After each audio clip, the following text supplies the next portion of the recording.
Before we get into talking about your the Polapalooza and some of the things that you're doing here at the conference, I wanted to ask you about. Well, I was kind of wondering, what does the e-resources and serials librarian at Rollins College do? What's your job responsibilities? The main responsibility would be managing the life cycle of our electronic resources and serials, which are electronic and print, and that's from the trial stage at which we're just considering a product all the way through to assessing and evaluating that product and everything in between. So it's a lot of license negotiation, it's a lot of managing access issues and doing a lot more troubleshooting than I ever thought I would be doing. But I'm also really lucky at Rollins because our technical services group, or collections and systems, which is what our department is called, we also get the chance to do a lot of public services work. So I liaise with the English department. So I teach a lot of classes and do reference and research consultations, and it's a chance to kind of get out from downstairs. Okay, so you're doing both the technical and the public service end. Yes. I also understand that one of your research interests is use-driven acquisitions and library vendor relations. What do you think are the most significant recent developments in these two areas? I just finished co-authoring a book on use-driven acquisition, so this is really fresh in my mind, and I've been thinking about it a lot as almost an epic journey at this point. And when I got out of grad school and into the profession in 2010, what I was doing a lot of working for a vendor was setting up these use-driven acquisition plans. And it was just, the hottest kid on the block at that point. And everywhere from the smallest libraries to the largest Research One universities were setting up use-driven acquisition in some format or another. And so it caught on, libraries really took to it. And then inevitably, what seemed to happen is that publishers started to push back. They don't have the guaranteed predictable revenue anymore. They don't know how much money they're going to be making from year to year from libraries. So there was this sort of pushback, and we saw the explosion of the short-term loan, price hikes, and then we saw the pushback on that. And this sort of climax of contention happened, I'd say maybe a couple years ago, at which point the dust settled, and what we're seeing now is new models and methods for use-driven acquisition that try to strike a balance between being feasible and sustainable for libraries, but also being feasible and sustainable for content providers. And that's things like reaching trigger levels at which point a purchase happens at maybe a more reasonable way, or new models like evidence-based acquisition that do allow for a guaranteed amount of spend in a certain amount of time for publishers, but also give some control to libraries. So I think what we're seeing now is these new models emerging in the dust of some of the debacles we saw in the past, and also more increasing communication, I think, between libraries and content providers over what really is going to work for both of us. And so that takes me to the communication, library vendor communication, which I think one of the biggest issues right now is all these mergers we're seeing. Somebody buys somebody, and then it's almost like tit for tat. Then somebody buys somebody else, and so then they gobble up someone else. And so now we're working with these sort of monopolies, and it creates this mini panic in the library every time.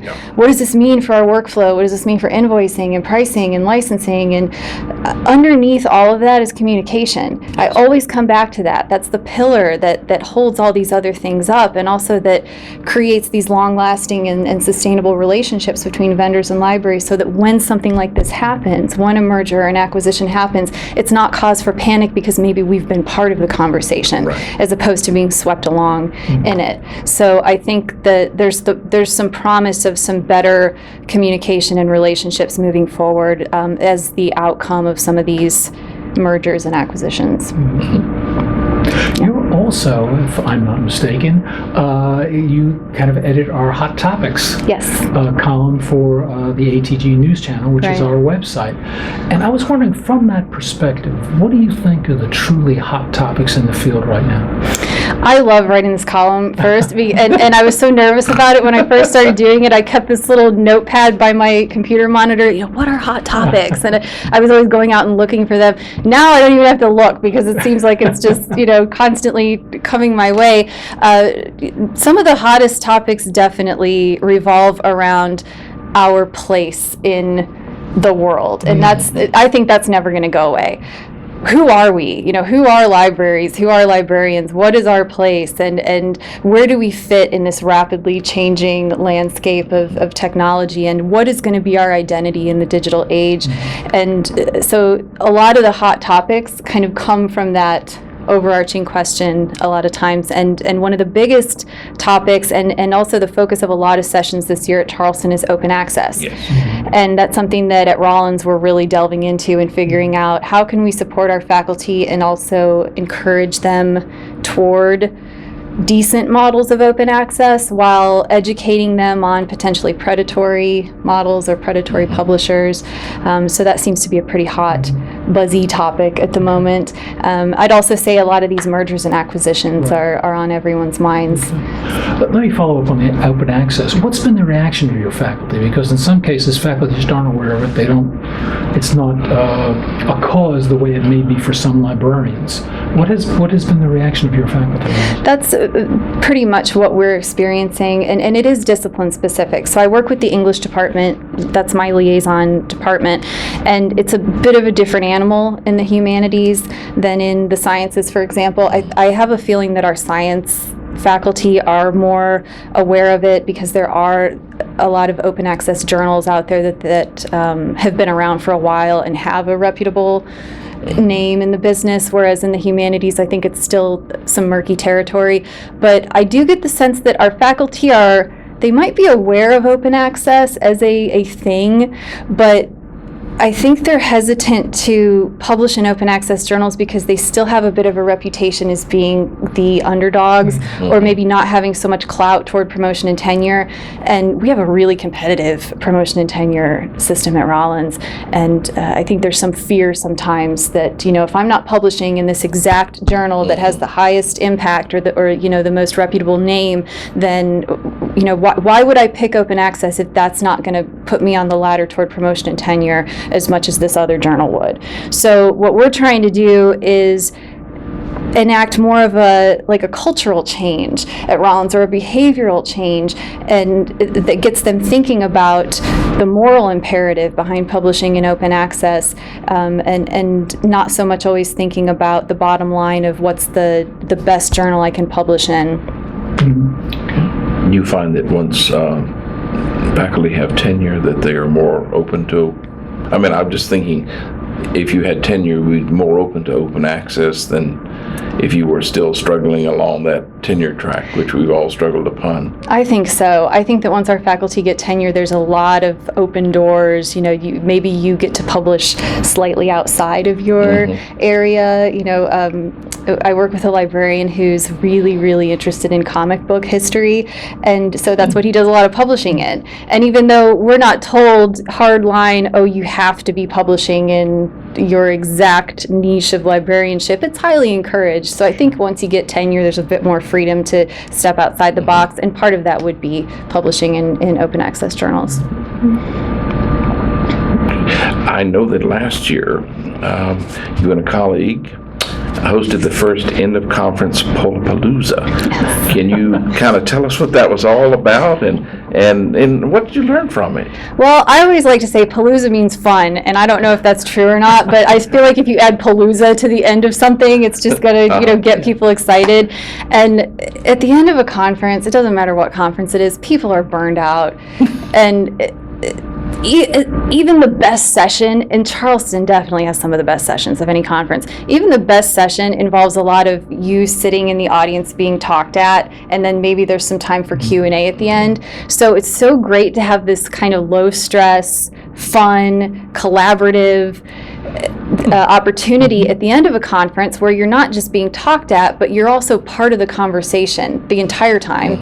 You're part of steering the conversation the entire time, and you're creating the content, and you see it coming up live on the screen in front of you. You see your answers and the rest of the audience's answers and opinions, and it really lends to a very lively and sometimes positively contentious debate comes out of that. It really is fun. And also the anonymity aspect of it helps, because I know that there are people in sessions, because I've been one of them, who is hesitant to ask a question or to speak up and give an opinion because you're in a room of people you don't know. Yeah. So if you're able to do that anonymously through the polling software, that's a lot more fun, and I think you get a lot more honesty and candid conversation out of it. One thing I did learn, though, is that it's hard to get a big audience at the end of the conference. I think a lot of people leave, or like I said, they're kind of burnt out. So we're hoping for a bigger crowd this year. Yeah, because you are doing it again this year, Yes, right? yes. So what significant issues are you going to be polling folks about? Have you decided? I like to do a real grab bag, and some of them come out of the hot topics columns, what's been hot over the last year. And as I was saying, I think open access is going to be a big one. I really want to know what people are doing for open access initiatives on their campuses or in their organizations, and also how are they educating people about it.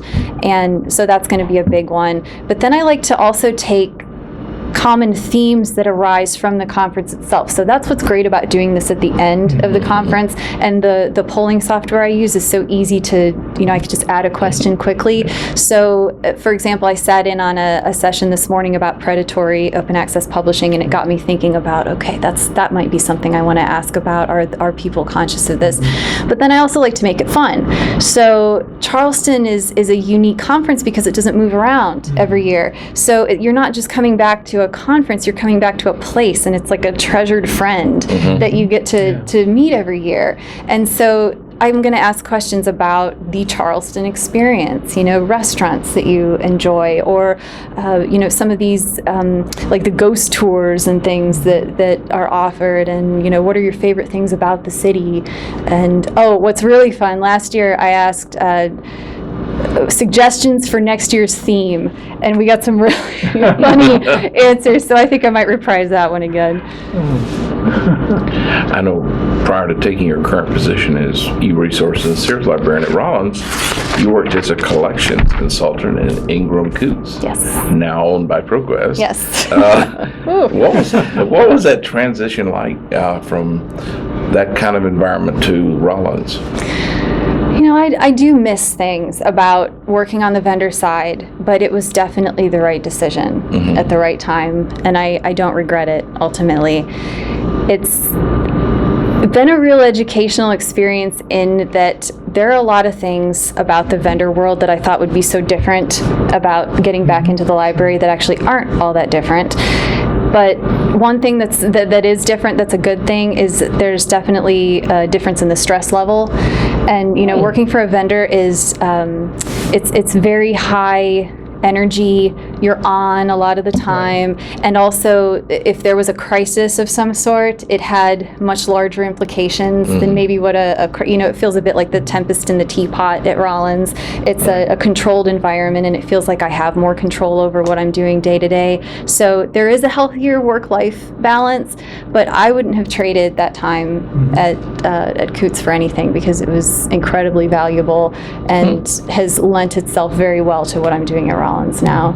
But it is, as far as the transition though, it's kind of funny. It was hard to let go of some of those projects I'd worked on for 4 years that were these really large ongoing projects. And then I found myself, even after I'd been at Rollins for a couple of months, I would get emails from librarians who had been, my customers before, saying, "Erin, I know you're not there anymore, but could you just let me know this one thing?" Well, in some ways you've anticipated my next question, and that's to ask you what you learned in your experience in the private sector that you've been able to directly apply to your current job. So much. I never knew how much, and I've only been at Rollins, it's less than 2 years now, but almost every day I find myself thankful and grateful that I had that vendor experience.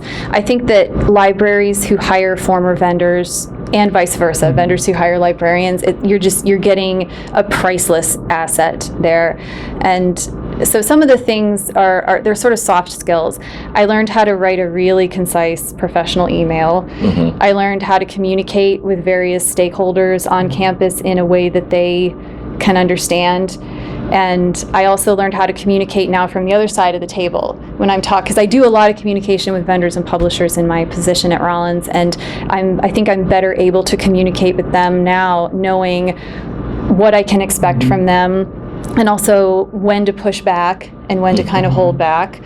I also have no problem saying no. Now I'm really good at saying no. And a big one too is just public speaking. I can't tell you how much I learned about public speaking from working for a vendor. And I go to sessions now and I see that there really is a difference in not just knowing what you're talking about, but being able to really sell it, and that level of confidence. And selling yourself is a big one too. You know, I just never knew before I started at Rollins how much of academic librarianship is selling yourself to stakeholders on campus, and this is not something they teach us in library school. No, it's still really don't. not. Yeah, You were talking about the future of don't. librarianship was a big concern in the hot topics. What draws someone like yourself, a young professional, into librarianship? What do you think the profession needs to do to remain vibrant and to continue to attract people like yourself to it? I thought a lot about what really drew me to the profession, and the easy answer is, I was really good at doing research, and so I just, wanted to do that all the time.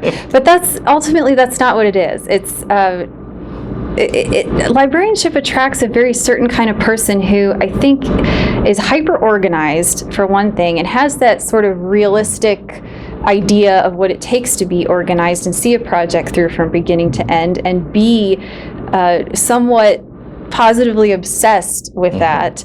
But then also, you have to kind of have the heart of an artist in a way. You have to have the soul of a dreamer and an idealist. And so librarianship almost seems like the last bastion of that, of being able to combine those qualities. And that's why librarians tend to be such unique people, and it attracts a very unique kind of person who can combine that idealism and realism.